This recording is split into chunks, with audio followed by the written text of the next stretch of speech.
요한복음 7장 1절에서 36절까지의 말씀입니다. 다 같이 천천히 봉독하겠습니다. 이후에 예수께서 갈릴리에서 다니시고 유대에서 다니려 아니하심은 유대인들이 죽이려 함이로라. 유대인의 명절인 초막절이 가까운지라. 그 형제들이 예수께 이르되 당신의 행하는 일을 제자들도 보게 여기를 떠나 유대로 가소서. 스스로 나타나기를 구하면서 묻혀서 일하는 사람이 없나니 이 일을 행하려 하거든 자신을 세상에 나타내소서 하니 이는 그 형제들이라도 예수를 믿지 아니함이로라. 예수께서 가라사대 내 때는 아직 이르지 아니하였거니와 너희 때는 늘 준비되어 있느니라. 세상이 너희를 미워하지 못하되 나를 미워하나니 이는 내가 세상의 행사를 악하다 증거함이라. 너희는 명절에 올라가라. 나는 내 때가 아직 차지 못하였으니 이 명절에 아직 올라가지 아니하노라. 이 말씀을 하시고 갈릴리에 머물러 계시니라. 그 형제들이 명절에 올라간 후 자기도 올라가시되 나타내지 않고 비밀히 하시니라. 명절 중에 유대인들이 예수를 찾으면서 그가 어디 있느냐 하고 예수께 대하여 무리 중에서 수군거림이 많아 혹은 좋은 사람이라 하며 혹은 아니라 무리를 미혹하게 한다 하나 그러나 유대인들을 두려워함으로 드러나게 그를 말하는 자가 없더라. 이미 명절의 중간이 되어 예수께서 성전에 올라가사 가르치시니 유대인들이 기이 여겨 가로되 이 사람은 배우지 아니하였거늘 어떻게 그를 아느냐 하니 예수께서 대답하여 가라사대 내 교훈은 내 것이 아니요 나를 보내신 이의 것이니라. 사람이 하나님의 뜻을 행하려 하면 이 교훈이 하나님께로서 왔는지 내가 스스로 말함인지 알리라. 스스로 말하는 자는 자기 영광만 구하되 보내신 이의 영광을 구하는 자는 참되니 그 속에 불의가 없느니라. 모세가 너희에게 율법을 주지 아니하였느냐? 너희 중에 율법을 지키는 자가 없도다. 너희가 어찌하여 나를 죽이려 하느냐? 무리가 대답하되 당신은 귀신이 들렸도다. 누가 당신을 죽이려 하나이까? 예수께서 대답하여 가라사대 내가 한 가지 일을 행하매 너희가 다 이를 인하여 괴히 여기는도다. 모세가 너희에게 할례를 주었으니 그러나 할례는 모세에게서 난 것이 아니요 조상들에게서 난 것이라. 그러므로 너희가 안식일에도 사람에게 할례를 주느니라.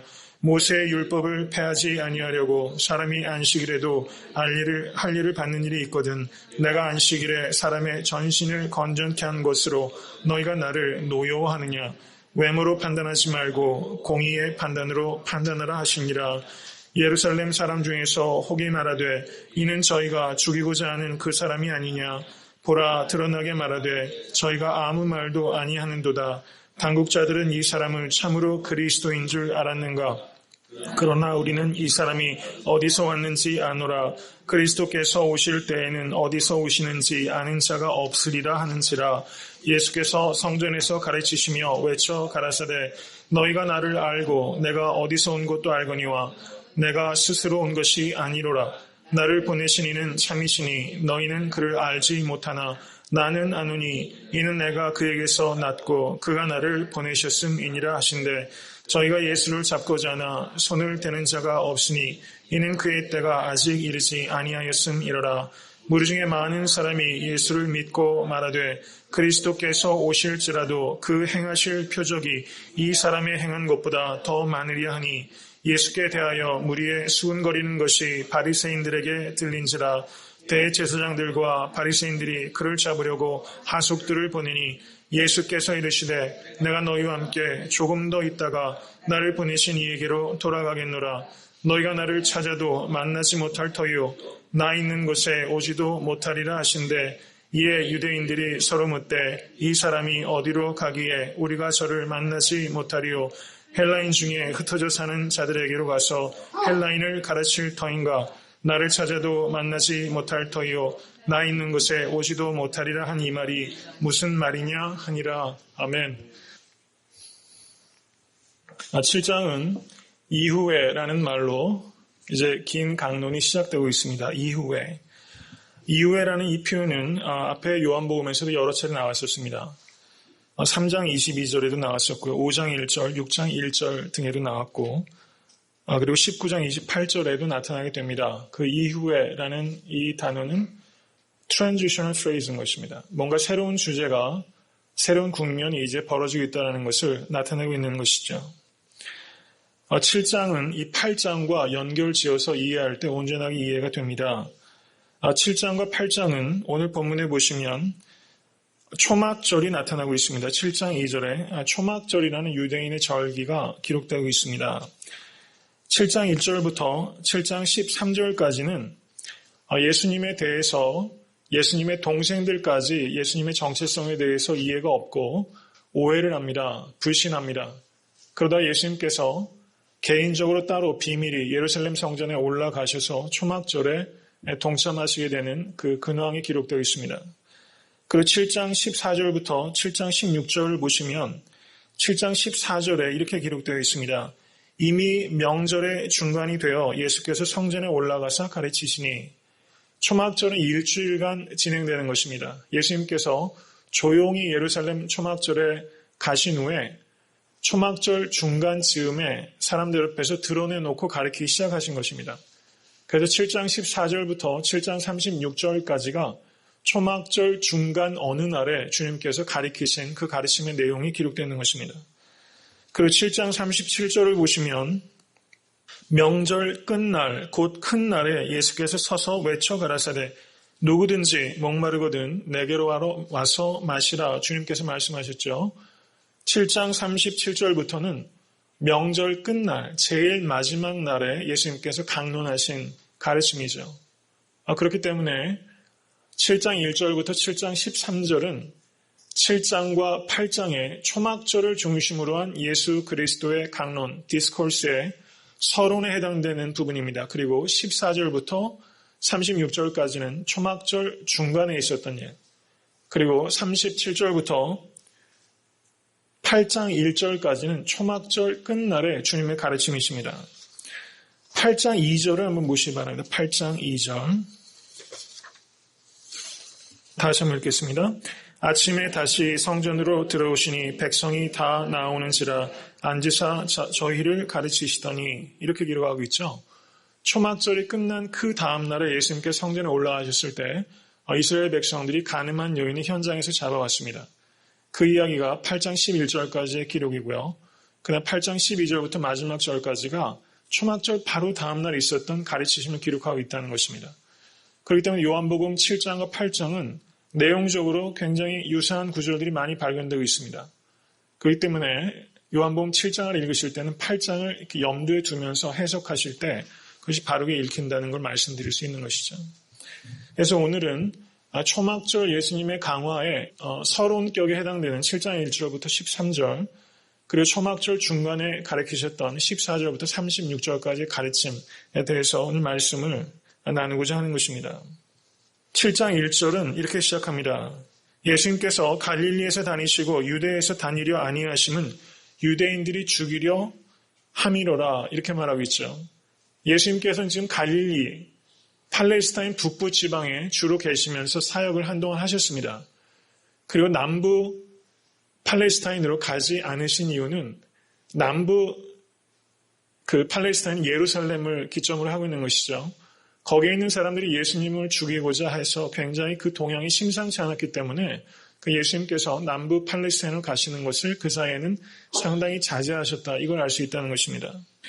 그런데 8장 59절은 어떻게 이야기가 끝납니까? 8장 59절을 한번 보시기 바랍니다. 다 같이 읽겠습니다.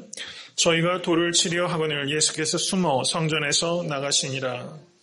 이렇게 기록하고 있다는 것이죠. 7장 1절이 매우 심상치 않은 그런 분위기, 위기감이 고조가 되어 있었는데 예수님께서 이렇게 긴 강론을 거쳐서 며칠에 거쳐서 가르치셨지만 그 결과는 돌로 치려해서 예수님께서 성전에서 숨어서 뒤로 물러나시게끔 외형적으로 볼 때는 굉장한 어떤 사역에 큰 장애를 만난 것을 이렇게 귀결이 지어지고 있습니다. 이것을 보면서 우리가 7장과 8장을 관통하는 주제가 무엇인가를 생각해야 되는 것입니다. 7장과 8장을 통해서 예수님께서는 예수님이 누구신지 그리고 예수님께서 이 땅에 이끌어 오신 하나님의 나라의 성격이 무엇인지에 대해서 그리고 제자도가 어떤 것인지에 대해서 주님께서 더 가르침을 심화하셨습니다. 그런데 가르침이 깊어지면 깊어질수록 사람들이 그 가르침을 통해서 깨달음을 얻는 것이 아니라 가르침이 심화될수록 정반대로 사람들의 무지와 불신과 그리고 반대가 더 극화되고 더 극단적으로 된다는 것을 오늘 말씀을 통해서 우리가 깨닫게 됩니다. 그래서 7, 8장에 전체를 관통하는 큰 주제는 unbelief, 불신입니다. 형제들조차 불신합니다. 무리들은 ignorance, 무지합니다. 깨닫지 못합니다. 그리고 유대 당국자들은 hatred, 예수 그리스도에 대해서 적대감을 표현하는 것입니다. 불신과 무지와 적대감, 이것이 예수님께서 사역하셨을 때 거의 대부분의 유대인들이 예수님께 보였던 반응이라는 것이죠. 이것은 지금 이 시대에도 우리가 진리의 말씀, 예수님께서 주와 그리스도이심을 선포할 때 많은 사람들이 이와 같은 반응을 보일 것이라는 것을 우리가 예상할 수 있다는 것입니다. 불신과 무지와 무관심, indifference, 무관심, 그리고 거절, 이것이 우리가 직면할 수 있는 환경이라는 것을 사실상은 7장과 8장을 통해서 우리에게 대비시킨다는 것이죠. 이것을 우리가 깨닫는 것이 대단히 중요합니다.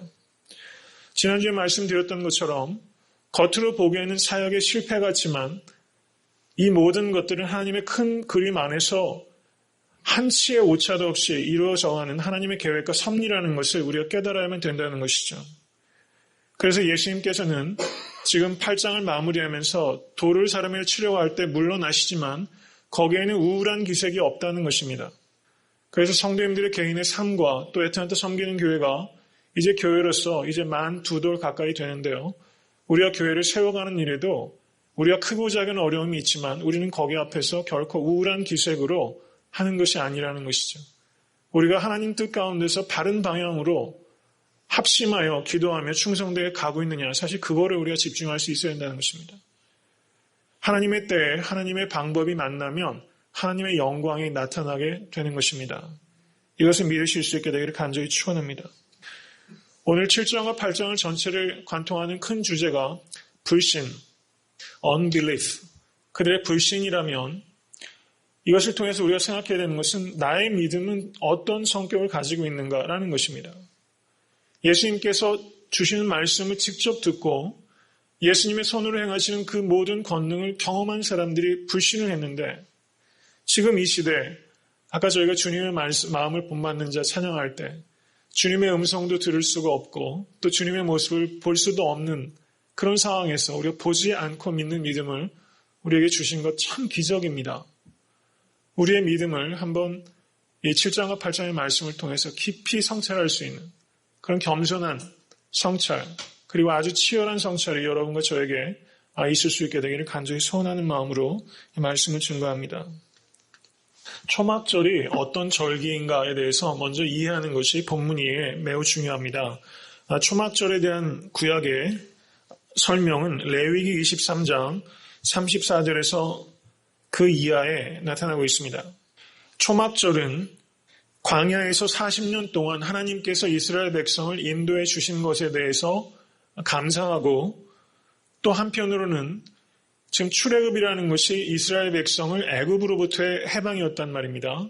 그런데 지금 이스라엘 백성은 로마로부터 압제를 받고 있는 상황이죠. 그래서 역사적으로 전체적으로 보면 계속해서 이방 민족의 지배를 받았습니다. 그래서 초막절은 이스라엘 백성을 해방시켜준 것에 대한 감사 플러스 지금 압제하고 있는 이방 민족으로부터의 세컨드 엑소더스, 제2의 출애굽 사건을 기대하는 마음으로 이스라엘 백성들이 이 초막절을 지킨다는 것입니다. 이 초막절은 안식일, 티슈리월 15일, 티슈리월이라는 것은 유대력입니다. 티슈리월 15일에서 시작해서 22일에까지 진행이 됩니다. 첫날을 성회로 시작해서 제8일에 성회로 끝나게 되는 절기입니다. 이것을 우리 양력으로 환산하게 되면 9월 말에서 10월 초 정도가 됩니다. 요한복음을 보시면 오늘 절기가 초막절로 기록되어 있지만 요한복음 10장을 보시면 수전절이라는 절기가 기록되고 있습니다. 수전절은 겨울입니다. 그리고 요한복음 11장을 보시면 6월절이 가까운지라 이렇게 표현하고 있습니다. 6월절은 4월입니다. 4월 말 정도가 돼요.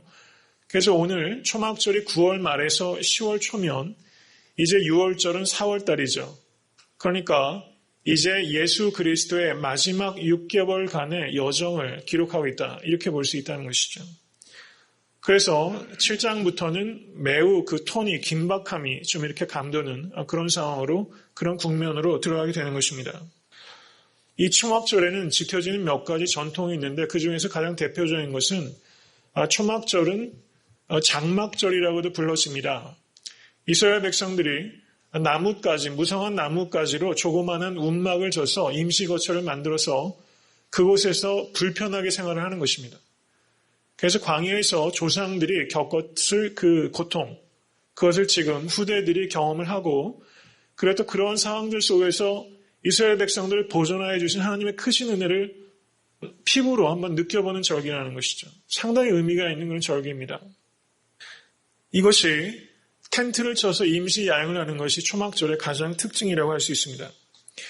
그런데 6월절은 이스라엘 백성들이 지킬 때 그때가 보리 수확철입니다. 그래서 6월절은 굉장히 농번기이기 때문에 사람들 일선이 굉장히 분주했습니다. 그래서 6월절 절기를 예루살렘에서 지키기 원하는 사람들도 가사일이 바빠서 예루살렘에 못 가는 경우가 많이 있었는데 이 초막절은 농사가 바쁠 때가 다 지나고 추수철이 다 지나간 때이기 때문에 초막절은 이스라엘 백성들이 훨씬 더 많이 예루살렘에 운집했다고 기록되어 있습니다. 그러니까 가장 대중적인 절기라는 것이죠. 요세푸스라는 역사책을 보면은 6월절에 약 유대인들이 그 팔레스타인 지역은 말할 것도 없고 전 세계에 흩어진 유대인들을 디아스포라 유대인이라고 그렇게 표현합니다. 흩어진 유대인들. 구레네 시몬 같은 사람이 디아스포라 유대인인데 6월절을 지키려고 이제 올라온 것이죠. 그 북부 아프리카에서 예루살렘까지 온 것입니다. 6월절에 유대인들이 약 200만 정도가 운집했을 것이다. 이것이 학자들의 추론입니다. 그러면 초막절에는 200만이 훨씬 넘는 사람들이 예루살렘에 운집했을 것이다. 이렇게 이해할 수 있다는 것이죠. 제가 이 초막절에 대해서 이렇게 설명을 드리는 이유는 오늘 본문을 보시면 형제들이 뭐라고 말합니까? 예수께 이르되 당신의 하시는 일을 제자들도 보게 여기를 떠나 유대로 가소서 스스로 나타내기를 구하면서 묻혀서 일하는 사람이 없나니 이 일을 행하려 하거든 자신을 세상에 나타내소서 이렇게 요청하고 있다는 것입니다. 지금 초막절에 가장 대중적인 절기이기 때문에 예루살렘의 유대인들이 가장 많이 운집해 있을 때 자신의 형이죠. 예수님께 가서 한번 깜짝 쇼를 하라는 것입니다. 왜 이런 요청을 합니까? 요한복음 6장 66절을 보시면 예수님께서 나의 살을 먹고 나의 피를 마시라는 가르침을 주셨습니다. 근데 많은 사람들이 그 가르침이 어렵도다라고 말하면서 제자 중에 많이 물러갔다 이렇게 기록하고 있습니다. 예수님의 형제들은 이와 같이 예수님을 따르던 사람들 중에서 많은 사람들이 예수님을 떠난 것을 민감하게 반응하고 있다는 것입니다. 예수님의 인기가 시들해지는 것을 두려워하는 것입니다. 예수님의 형제들은 예수님께서 기적을 행하시는 능력이 있다는 것은 분명히 알고 있습니다. 그래서 예루살렘에 가서 초막절과 같이 가장 대중적인 절기에 200만이 훌쩍 넘는 사람들이 운집해 있는 그때 가서 한번 멋지게 기적으로 사람들에게 보여줘가지고 인기를 다시 회복하라는 것입니다. 예수님의 형제들은 자신의 큰형인 예수가 성공하기를 바라는 마음이 있었을 것입니다. 근데 문제는 무엇입니까?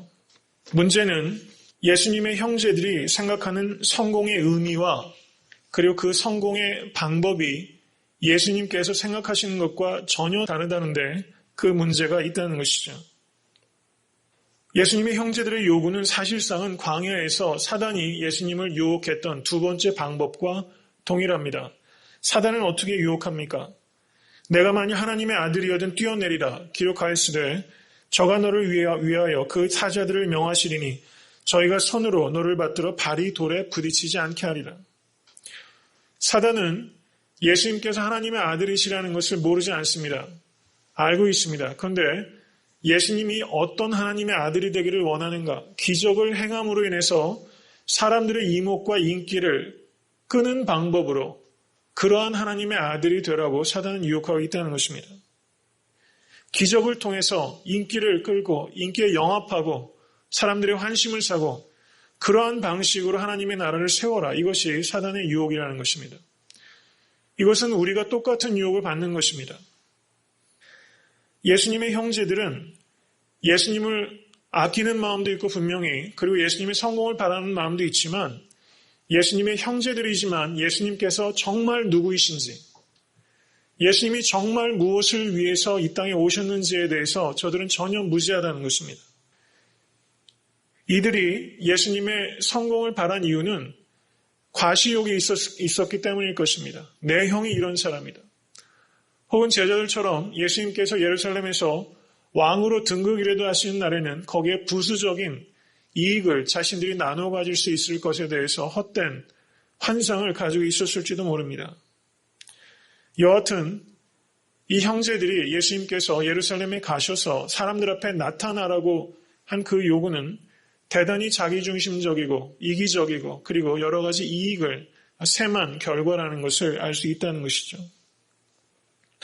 이와 같은 형제들의 태도를 통해서 우리가 알 수 있는 것은 기적을 목격하고 또 예수님께서 기적을 행하실 수 있는 능력이 있다는 것을 분명히 알매도 불구하고 기적으로 인해서 사람이 참 회개하고 타락한 마음을 씻게 되는 것은 아니라는 것입니다.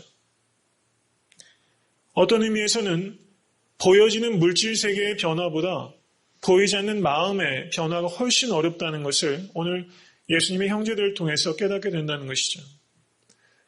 여러 성도님들께서 예수님을 주와 그리스도로 영접하게 되셨던 그 계기가 무엇이었는지 한번 생각해 보실 수 있게 되길 바랍니다. 정말 내가 예수님을 주와 그리스도로 영접하고 하나님의 자녀가 됐다. 이것이야말로 기적이라고 생각하실 수 있기를 간절히 축원합니다. 정말 마음이 변하는 것처럼 어려운 것이 없는 것입니다. 7장 5절은 사도 요한이 명확하게 말합니다. 이는 그 형제들이라도 예수를 믿지 아니함이로라.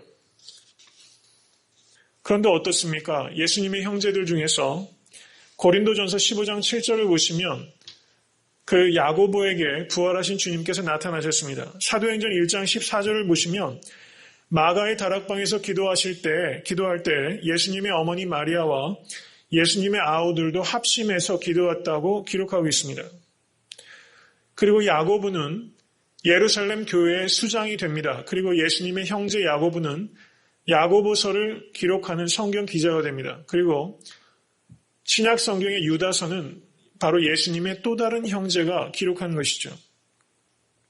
예수님의 형제들에 대한 그 복음서의 또 다른 기록은 마가복음 3장 21절입니다. 예수의 친속들이 듣고 예수님을 붙들러 왔는데 그가 미쳤다 하밀러라 이렇게 말하고 있다는 것입니다. 예수님의 형제들이 심지어 예수님을 미쳤다라고까지 생각했다는 것입니다. 이와 같은 형제들의 불신과 무지는 우리들에게 몇 가지를 생각하게 합니다.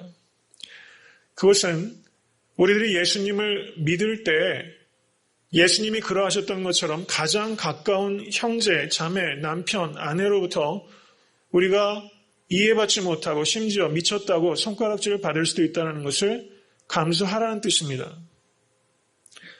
모태신앙으로부터 이렇게 신앙을 유전받아서 신앙생활을 하면 어려움이 없지요. 그런데 가정에서 처음으로 예수님을 믿어서 그 가정에 정말 아브라함같이 믿음의 시조가 되는 분은 경우에 따라서는 극심한 반대와 그 조롱에 시달리게 됩니다.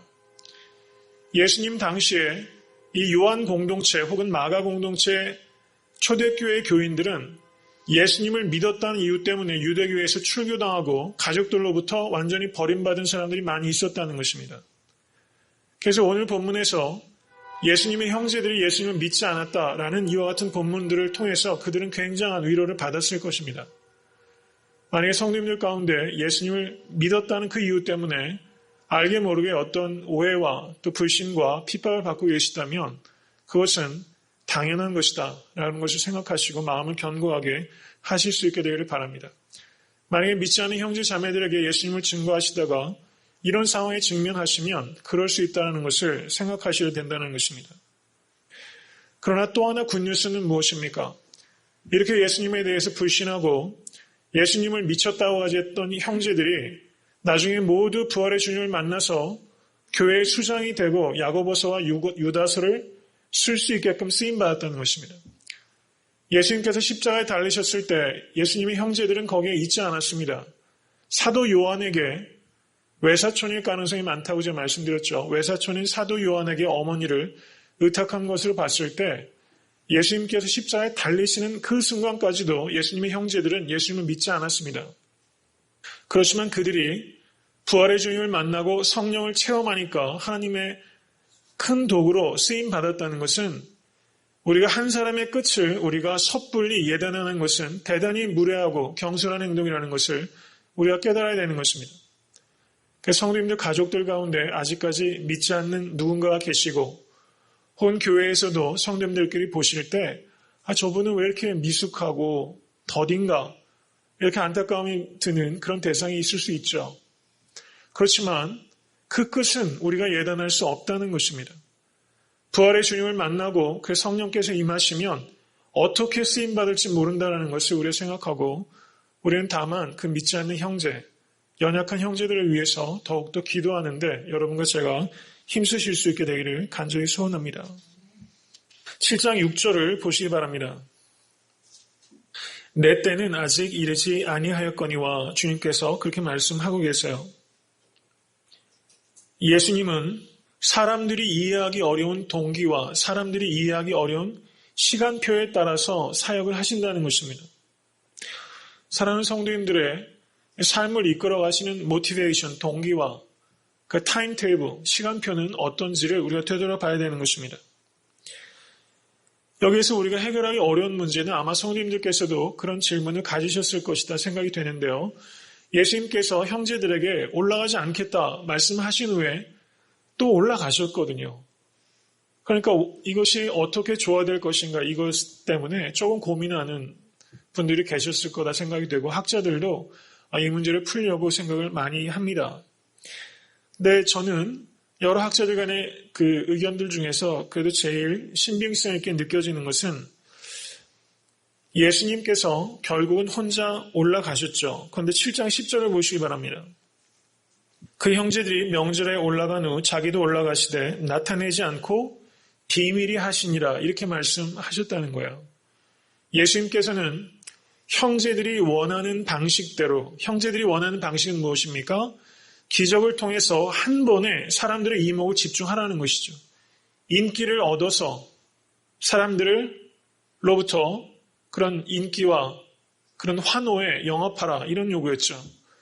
근데 예수님께서는 형제들이 그런 요구하는 방식으로는 따라가기를 원치 않으셨습니다. 그래서 형제들하고 같이 동행하지 아니하시고 예수님께서는 단독으로 홀로 예루살렘에 올라가셨다는 것이죠.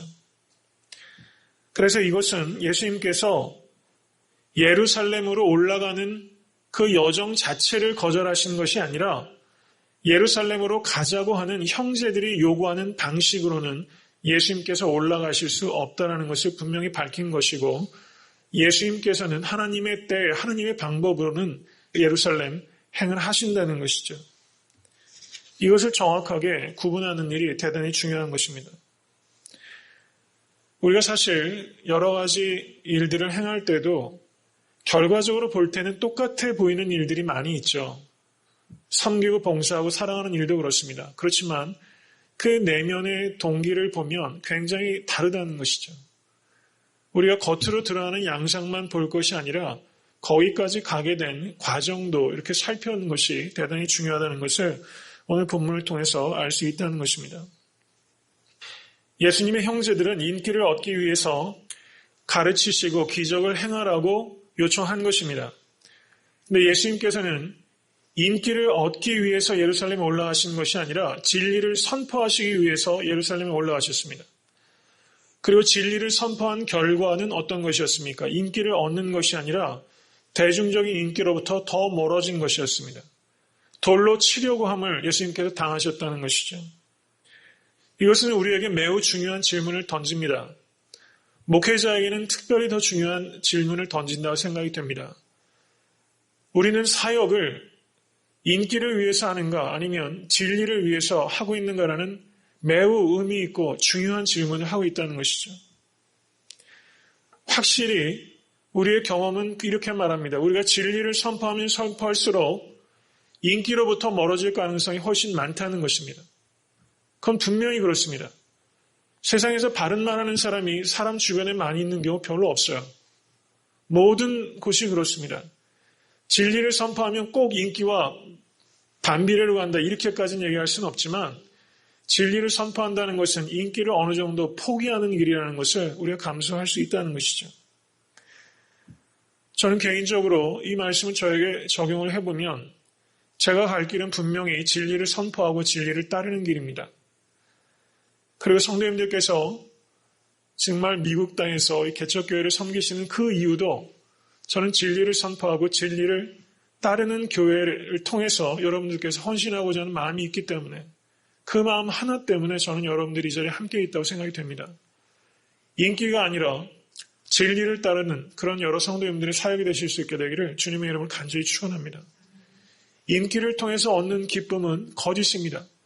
그렇지만 진리를 따르며 얻는 기쁨은 영혼을 소생케 합니다. 여러분들이 이런 후자의 기쁨, 그런 감격을 누리시면서 교회를 섬기시고 여러분들의 삶의 처소를 세워가실 수 있게 되기를 주님의 이름으로 간절히 축원합니다. 7장 10절부터 13절을 보시기 바랍니다. 여기에는 예수님의 그 예루살렘 행을 지금 사람들이 알지 못해서 수군거리는 게 나타나고 있습니다.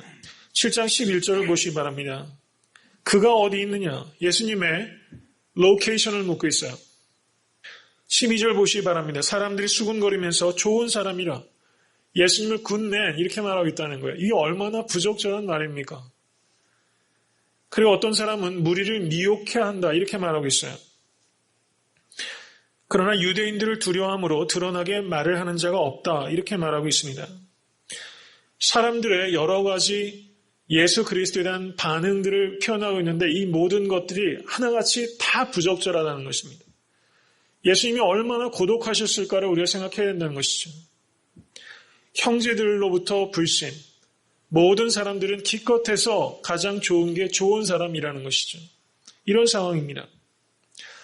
여기서 보시면 7장 12절에 무리라고 표현이 되어 있죠. 무리. 그 7장 13절에 유대인들을 말하고 있습니다. 무리와 유대인들이 구분되고 있는 것을 볼 수 있으실 거예요. 그럼 무리는 누구고 유대인들은 누구냐는 것이죠. 7장 25절을 보시기 바랍니다. 예루살렘 사람 중에서 혹이 말하되 이는 저희가 죽이고자 하는 그 사람이 아니냐 이렇게 말하고 있어요. 무리와 유대인과 예루살렘 사람들이 구분이 되고 있다는 것입니다. 여기에서 먼저 유대인들은 예루살렘 당국자들을 말하는 것입니다. 예루살렘의 군중을 얘기하는 것이 아니라 예루살렘의 당국자들, 바리새인들, 사두개인들, 서기관인들 이와 같이 종교 정치적인 헤게모니를 다 잡고 있는 사람, 그 사람들이 유대인들입니다. 여기에서 무리라고 설명되고 있는 사람은 예수님에 대해서 중립적인 입장을 가지고 있는 사람입니다. 그렇지만 이들은 예수님의 정체성에 대해서 무지하고 사실은 관심조차 갖고 있지 않습니다.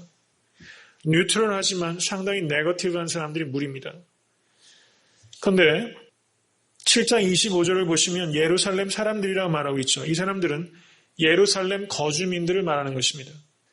무리들은 명절 때 타 지역으로부터 온 사람들, 갈릴리에서도 오고 디아스포라 유대인들도 오죠. 그 사람들을 통칭해서 무리들이라고 했을 가능성이 매우 높고 예루살렘 사람들은 예루살렘 거주민들이라는 것입니다. 그래서 예루살렘 사람들은 예수님에 대해서 무리들보다 훨씬 적대적입니다. 왜냐하면 이 사람들은 예루살렘 사람이기 때문입니다. 갈릴리 사람들을 무시합니다. 그리고 예루살렘 당국자들이 예수님에 대해서 어떤 입장을 가지고 있는지를 더 많이 알고 있다는 것이죠. 이것을 조금 이 사람들의 성격을 구분하는 것이 본문을 이해하는 데 도움이 되기 때문에 제가 말씀을 드립니다. 이제 본격적으로 예수님의 초막절 강론에 대해서 말씀드리겠습니다.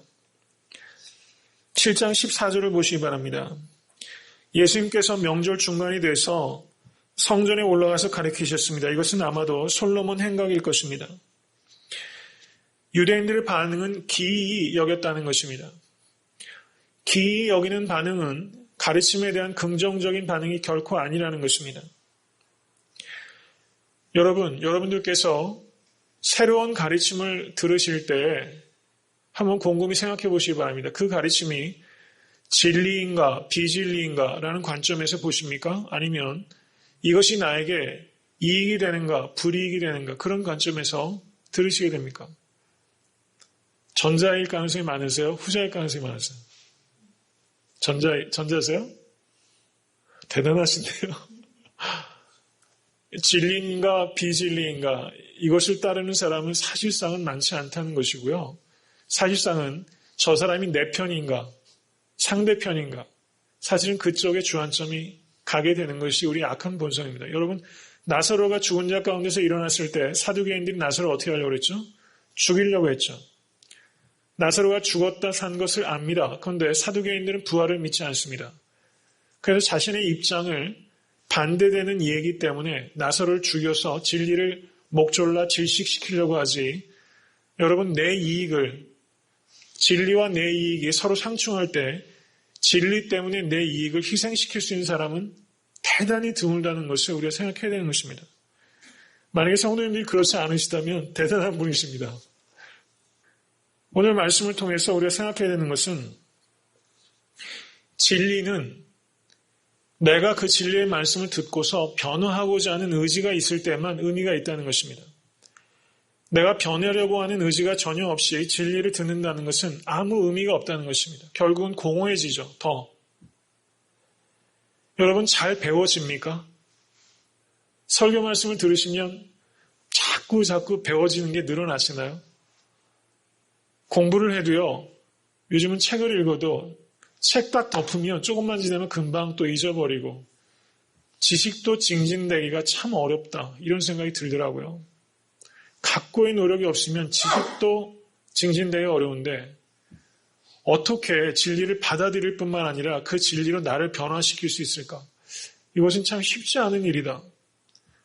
이렇게 생각하는 것이 겸손한 태도고 맞는 일이라고 생각이 됩니다. 2000년 전에 여러분들께서 예루살렘 거민이었다고 생각하시면 예수님의 말씀을 들었을 때 그 말씀을 내가 받아들이고 내가 정말 변화할 수 있을까? 여러분 예수님 편에 서실 수 있을 가능성이 높으시겠어요? 아니면 반대편에 서실 가능성이 높으시겠어요? 쉽지 않은 질문이라는 것입니다.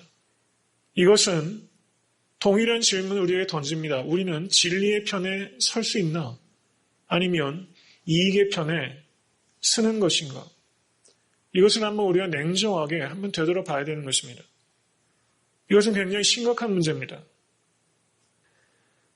쉽지 않지만 저는 이런 말씀을 통해서 우리가 유대인들이 거듭되는 모리애와 실패를 우리가 깊이 생각하면서 우리가 이와 같은 선택적인 상황에 닥치게 되면 그때는 여러분과 제가 이익이 아니라 의로움을 선택할 수 있는 그런 능력이 생길 것이라고 믿습니다. 이익이 아니라 진리를 쫓아가는 일에 헌신할 수 있는 여러분과 제가 될 수 있게 될 간절히 소원합니다. 이제 7장 16절부터 18절 말씀을 보시기 바랍니다. 예수님께 유대인들이 뭐라고 말합니까? 이 사람은 배우지 아니할 것을 어떻게 그를 아느냐 이렇게 말하고 있어요. 여러분 예수님께 가방끈이 짧다고 얘기할 수 있다는 것 참 아이러니한 일입니다. 이 사람은 배우지 아니냐 했는데 어떻게 그를 아느냐. 사도 베드로와 요한이 말씀을 전할 때 사내들인 공회원들이 뭐라고 말합니까? 저들이 무학이고 범부다 이렇게 말합니다. uneducated, 교육받지 못했고 ordinary people인데 어떻게 저렇게 기탄 없이 말을 하느냐 이렇게 말하고 있다는 것이죠. 여러분 실력이 없으면요 자꾸 이렇게 외형적인 것 가지고 공격하게 되는 것입니다. 이것은 우리가 겪는 사회 어느 곳에 가서나 겪게 되는 문제죠. 교회에서도 우리가 세워야 되는 것은 권위지 권력이 아니라는 것입니다. 이것은 진실되게 공부하고 노력하는 것이 가치 없다는 것을 말하는 것이 아니라 우리가 그런 것이 곧 영적인 리더가 되는 필수적인 것은 아니다. 이렇게 우리가 이해할 수 있다는 것이죠. 교회에서 권력이 되기가 쉽습니다. 권력이 아니라 참된 권위를 세워가는 일에 여러분과 제가 헌신하실 수 있게 되기를 간절히 바랍니다. 이제 7장 17절을 보시면 예수님께서 이렇게 말씀하십니다. 지금 이 사람들의 공격은 이겁니다. 랍비 교육을 받지도 않았는데 신학교도 안 나왔는데 어떻게 가르치느냐. 못 견딜 만하죠, 여러분. 그래서 뭐라고 말합니까? 내 교훈은 내 것이 아니라 나를 보내신 이의 것이다. 이렇게 말하는 것입니다. 예수님은 그 가르침의 근원을 하나님이라고 엄청난 선포를 지금 하고 계신 거예요. 예수님께서 마가복음 1장을 보시면 회당에서 가르치실 때 그 가르치심이 새로운 권세다, 서기관과 다르다 이렇게 사람들이 경탄합니다. 그 뜻은 그 당시 랍비들은 어떻게 자기의 주장을 말하냐면요. 랍비는 이전의 랍비들이 한 말을 퀘오테이션합니다. 랍비 A가 이렇게 말했고 B가 이렇게 말했기 때문에 나는 이렇게 주장합니다. 이렇게 말하는 것이 레비닉 트레이닝, 랍비의 전통입니다. 그런데 예수님께서는 어떻게 가르치시냐면 내가 진실로 너희에게 말하노니 Truly, truly I say to you 이렇게 말한다는 것이죠. By somebody, 누군가를 통해서 인용하시는 것이 아니라 예수님은 자신의 권위로 말씀하신 거예요. 그래서 사람들이 그것을 의아하게 여기는 것입니다. 기이 여기고. 그래서 예수님께서는 내 교훈은 하나님께로부터 오신 것이다. 이렇게 말하고 있습니다. 그리고 7장 17절에 이렇게 말하는 것입니다.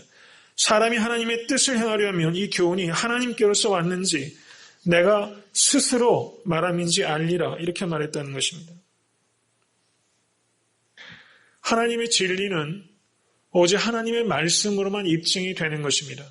이 사실을 믿으실 수 있게 간절히 축원합니다.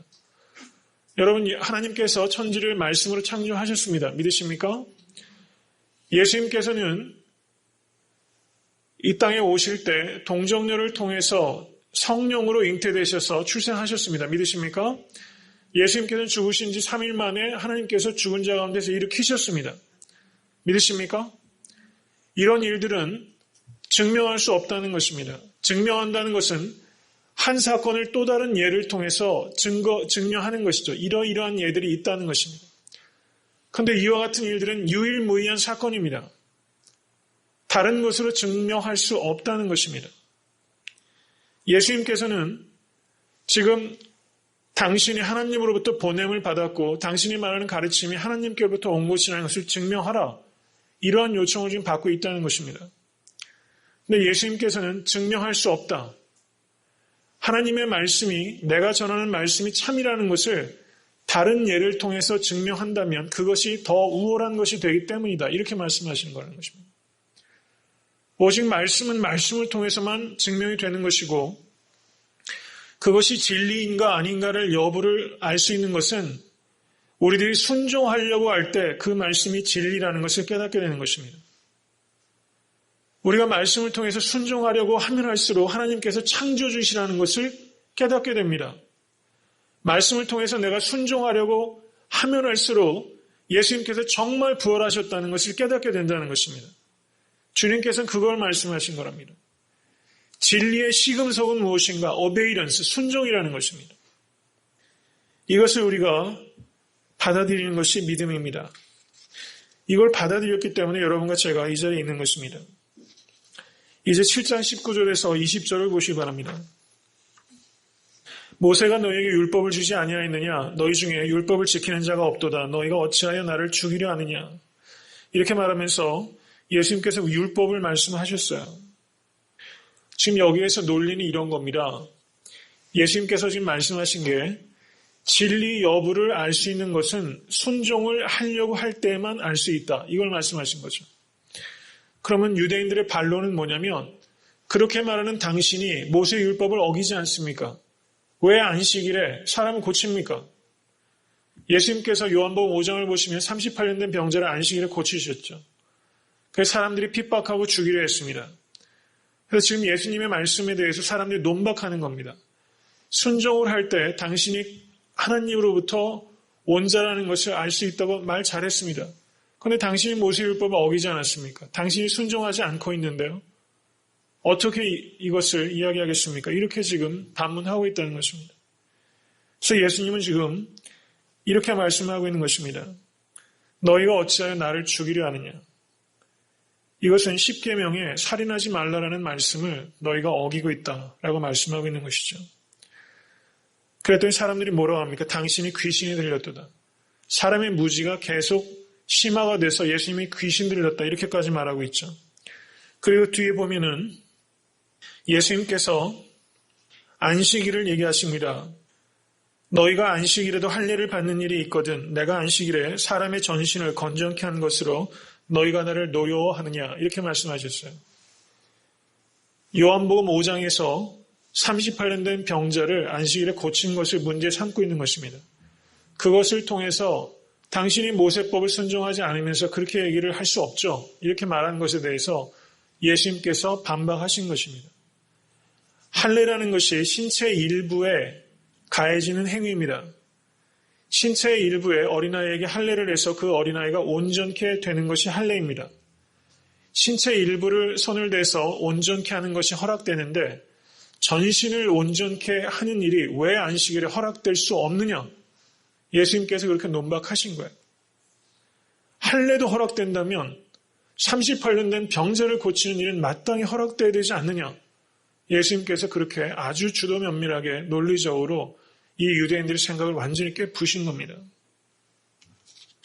예수님께서는 안식일법을 폐지하신 것이 아니라 안식일법을 통해서 하나님의 참된 의도를 성취하신 것을 믿으실 수 있게 되기를 간절히 소원합니다.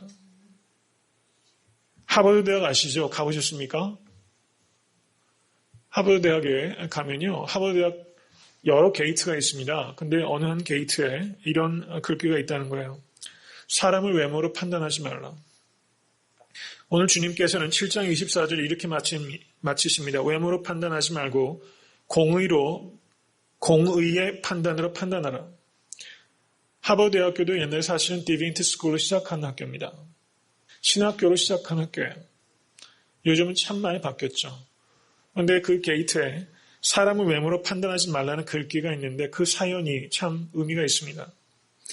19세기 말에 허름한 양복을 입은 60세가 넘은 노 부부가 하버드 대학교 학장실에 방문합니다. 학장 비서는 이 부부를 보자마자 웬 시골뜨기가 왔나 해서 함부로 외모를 보고서 그 사람을 함부로 대합니다.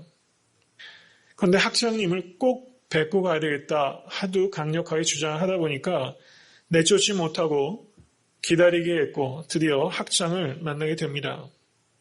그런데 학장도 역시 너무나 별 볼 일 없게 생긴 남루한 이 노 부부를 보고서 퉁명스럽게 말합니다. 부부는 인내심을 가지고 학장에게 이렇게 말합니다. 우리 부부에게 결혼한 후에 18년 만에 태어난 아들이 하나 있는데 그 아들이 16살 되던 해에 그만 병으로 세상을 떠났습니다. 그 아이의 죽음을 기리기 위해서 이 학교에 기부를 하고 싶습니다. 그래서 학장님을 찾아왔습니다. 이렇게 말을 했습니다. 이 학장은 이들 부부가 기부를 하면 얼마나 하겠다고 찾아왔는가 해서 더 퉁명스럽게 거절했습니다.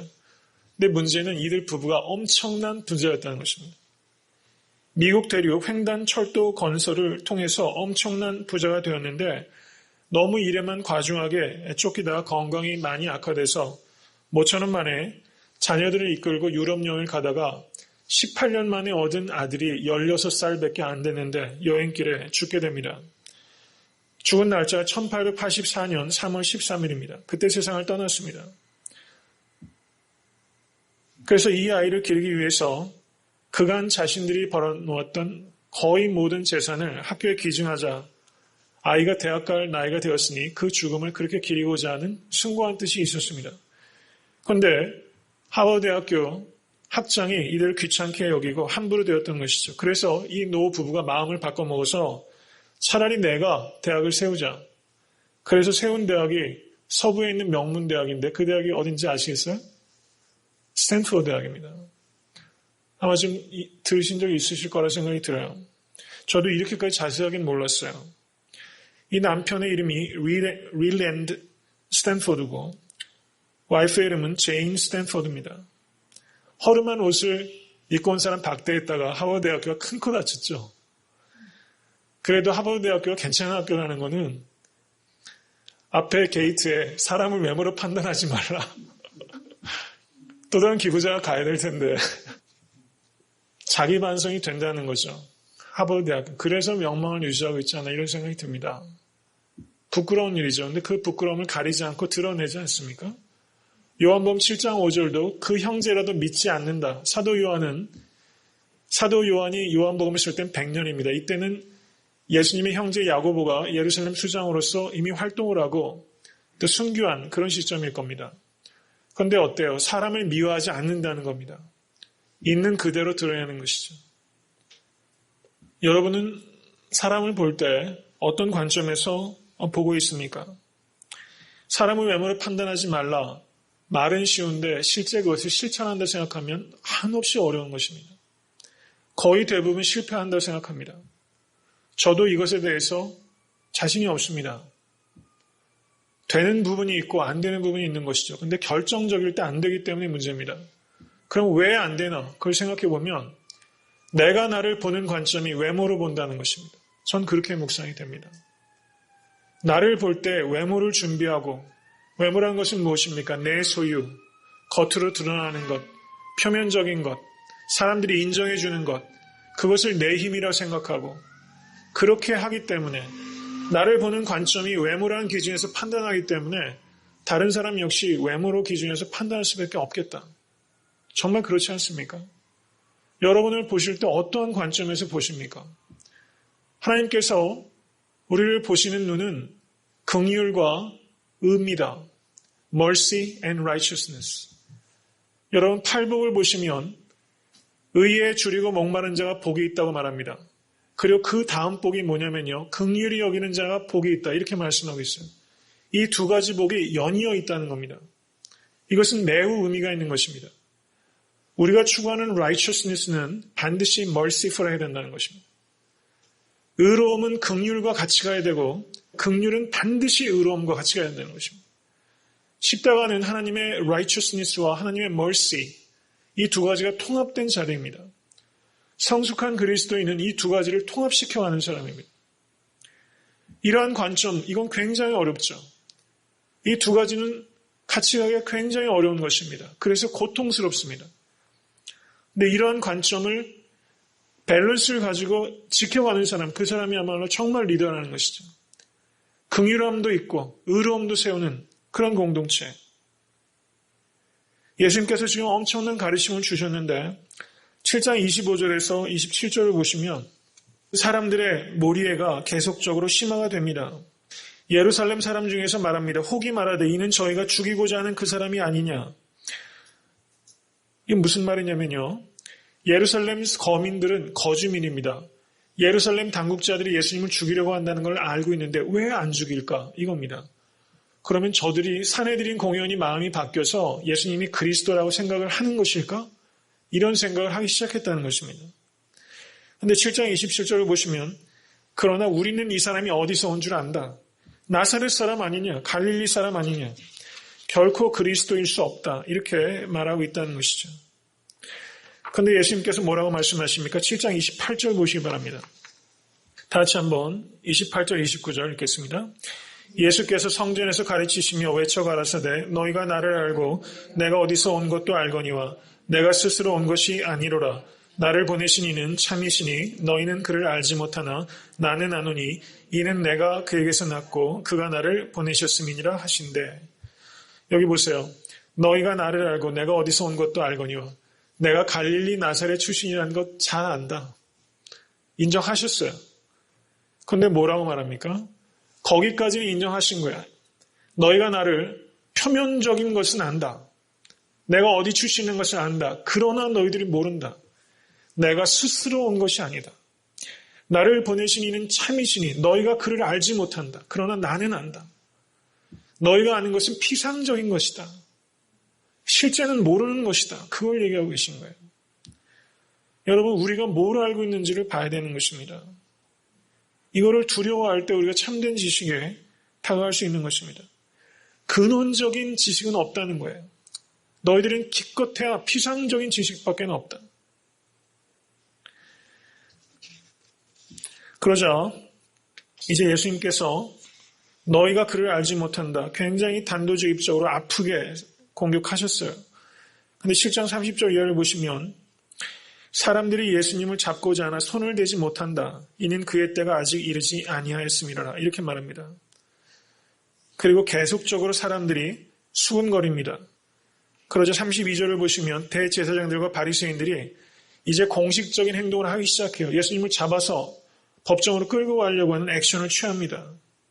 근데 7장 33절 다시 한번 읽겠습니다. 예수께서 이르시되 내가 너희와 함께 조금 더 있다가 나를 보내신 이에게로 돌아가겠노라. 여러분 너무 멋진 말 아닙니까? 우리의 인생이 이런 것입니다. 내가 조금 더 있다가 나를 보내신 이에게로 돌아가는 것이 인생입니다. 조금 더 있다가. 그래서 뭐라고 하니까 너희가 나를 찾아도 만나지 못할 터이요 나 있는 곳에 오지도 못하리라. 그러자 사람들이 문자적으로 해석을 해서 그럼 팔레스타인을 떠나서 이방 땅으로 가려는가? 헬라인을 가르치려고 그러는가? 문자적으로 이거 완전 total blindness, 완전히 영적으로 무지한 것이죠. 문자적으로 이해를 하는 것입니다. 이제 말씀을 맺고자 합니다.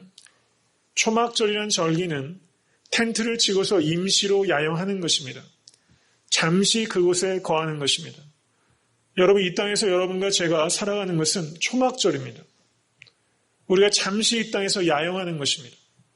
잠시 있다가 우리를 보내신 이에게 돌아가는 것입니다. 그게 여러분과 저의 이 땅에서의 삶의 태도를 의미하는 것입니다. 여러분 이재철 목사님 잘 아시죠? 이재철 목사님이 이렇게 말씀을 하셨는데 굉장히 공감이 가더라고요. 저 한번 따라해 보시겠습니까? 인생은 출장이다. 인생은 출장이다. 출장 가는 사람이 짐을 바리바리 싸들고 가지 않죠? 짐을 가볍게 합니다. 그게 첫 번째 특징입니다. 출장 가면 어때요? 아무리 좋은 호텔에 가도 불편해요. 우리가 이 땅에 살면은 좀 불편하게 살아야 되는 게 맞습니다. 세 번째는 출장 간 사람은 하고 싶은 일을 하는 게 아니라 해야 될 일을 합니다. 그리고 출장 간 사람은 어떻습니까? 계속 출장만 돌아다니는 게 아니라 집으로 돌아가죠. 이게 출장 간 사람들의 특징입니다. 가볍게 사시기를 바랍니다. 조금 불편하게 사셔야 합니다. 해야 할 일을 먼저 해야 됩니다. 돌아가야 된다는 것을 의식하면서 사시기 바랍니다.